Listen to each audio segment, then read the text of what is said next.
In this week's edition of Pass the FE Exam, I'm going to answer a question that I've received from many engineers, which is, do I need to take the FE exam in the state where I plan to pursue my PE license?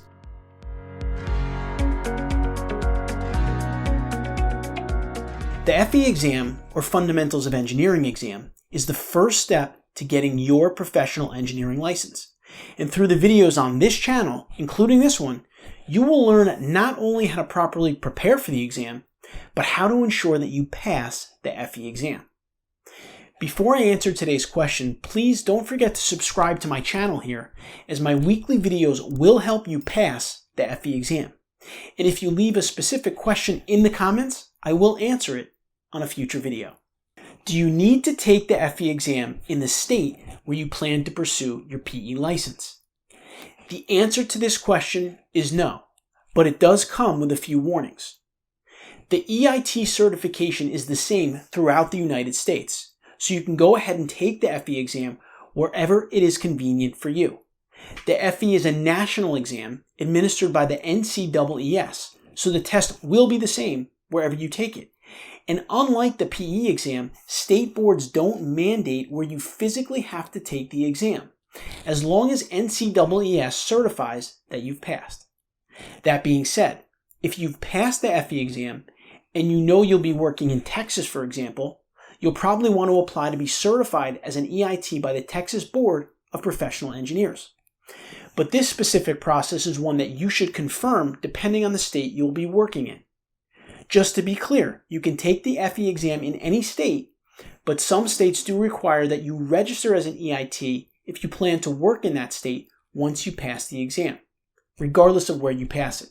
Now, here are some other recommendations that I'd like to make around taking the FE exam, based on my own experience, as well as talking to hundreds of engineers that have become licensed. Please be sure to take the FE exam as soon as you are eligible. Please understand that the longer you wait to take the FE exam, the harder it will be, because of the wide number of topics that are covered on this exam. Even if you end up not going for your PE license, then all you lost was some study time.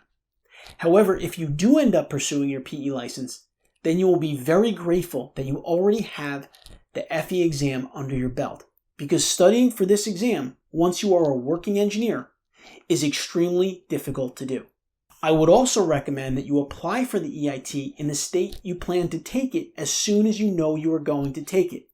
The earlier, the better, because in some states, it can take a good amount of time to process these applications, and waiting for your application can be stressful if you're trying to beat a deadline.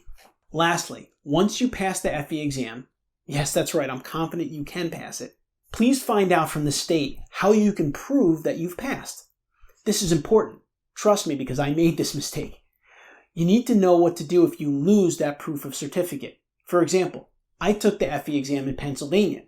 Now granted, this was a long time ago, but I ended up losing the certificate that they sent me, and when I applied for the PE exam, it took me a long time to track down the right person to get a copy of that EIT certificate.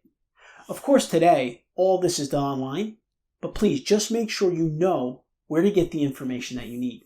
I hope this video was helpful for you.